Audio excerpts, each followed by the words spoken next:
स्वागत है स्टूडेंट्स आपका हमारे चैनल पर। आज हम करेंगे कक्षा 8 में विषय विज्ञान की 8th ग्रेड अभ्यास पुस्तिका का अगला पाठ नंबर 8 है कोशिका संरचना एवं प्रकार। इससे पहले हमने दहन और ज्वाला पाठ किया था। अगर आप नहीं देखा है तो लिंक आपको प्लेलिस्ट में कक्षा 8 8th ग्रेड के नाम से विज्ञान के नाम से मिल जाएगी, या फिर आप प्लेलिस्ट में जाकर या फिर आप डिस्क्रिप्शन में भी देख सकते हैं। चलिए स्टार्ट करते हैं कोशिका संरचना एवं प्रकार। प्रश्न नंबर 1 है, सजीवों में कोशिका को मूलभूत संरचनात्मक इकाई क्यों कहा गया है? क्योंकि सजीवों का शरीर एक एक कोशिका से मिलकर बना होता है, इसलिए कोशिका की मूलभूत संरचनात्मक इकाई इसे कहते हैं। प्रश्न नंबर 2 है, कोशिका के मुख्य घटक कौन कौन से होते हैं? लिखिए। कोशिका के मुख्य घटक हैं कोशिका झिल्ली, कोशिका द्रव और केंद्रक।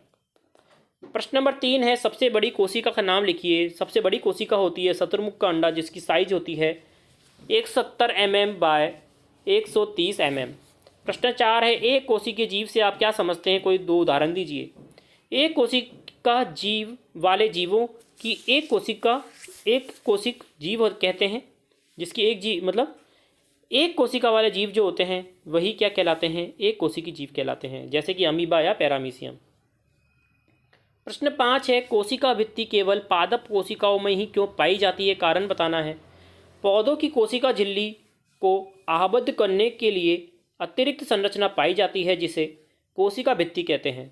यह पौधों की कोशिका का सुरक्षा के लिए आवश्यक होता है। प्रश्न नंबर 6 है, प्रोकायरेटिक और यूकायरेटिक कोशिका में अंतर बताना है। प्रोकायरेटिक कोशिकाएं क्या होती हैं? इन कोशिकाओं में केंद्र पदार्थ केंद्र झिल्ली में के बिना होता है। जो केंद्र पदार्थ होता है उसमें केंद्र झिल्ली नहीं होती है, अर्थात केंद्र झिल्ली नहीं होती है, जैसे कि जीवाणु और नीले हरे शैवाल। अगला यूकैरियोटिक।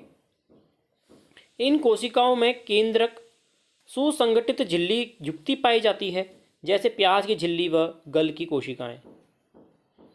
प्रश्न नंबर 7 है, कोशिका के निम्न भागों के कार्य लिखना है। केंद्रक व आनुवांशिक गुणों अथवा लक्षणों को जनक से अगली पीढ़ी में स्थानांतरित करता है।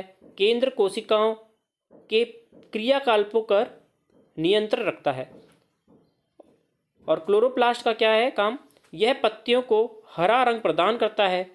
क्लोरोप्लास्ट प्रकाश संश्लेषण की क्रिया में भी सहायता करता है। प्रश्न नंबर 8 है, पादप कोशिका व जंतु कोशिका में अंतर लिखना है। पादप कोशिका, जंतु कोशिका, इनमें पहले पादप कोशिका देखते हैं। इनमें कोशिका भित्ति उपस्थित होती है। पादप कोशिका में केंद्रक एक तरफ होता है। पादप कोशिका में रिक्तियाँ बड़ी बड़ी होती हैं। पादप कोशिका में विभिन्न रंगों के प्लास्टिड पाए जाते हैं, जबकि जंतु कोशिका में कोशिका भित्ति अनुपस्थित रहती है, जबकि जंतु कोशिका में केंद्र बीच में होता है। जंतु कोशिका में रिक्तियाँ छोटी छोटी होती हैं। जंतु कोशिका में प्लास्टिड नहीं पाए जाते हैं। प्रश्न नंबर 9 है, पादप कोशिका एवं जंतु कोशिका का नामांकित चित्र बनाना है हमें। तो देखिए, बना दिया है पादप कोशिका और जंतु कोशिका का नामांकित चित्र। आपको ऐसे के ऐसे बनाना है और इनको नामांकित करना है। कोशिका भित्ति कोशिका है, रिक्तिका है, ये प्लास्टिड्स है। कोशिका झिल्ली केंद्रक, कोशिका द्रव, रिक्तियाँ, ये माइटोकॉन्ड्रिया है।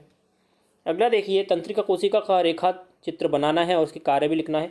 तंत्रिका कोशिका का ये रेखा चित्र इस प्रकार आपको बनाना है। इसमें कोशिका ये तंत्रिकाक्ष लिखा हुआ है, जिस तरह से आपको नामांकित करना है। कार्य क्या है? तंत्रिका कोशिका संदेश प्राप्त कर उनका स्थानांतरण करती है, जिसके द्वारा वह शरीर में नियंत्रण और समन्वय का कार्य भी करती है।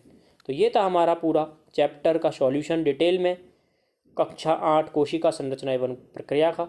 इसी प्रकार अन्य भी देखने के लिए जुड़ रही चैनल से। धन्यवाद।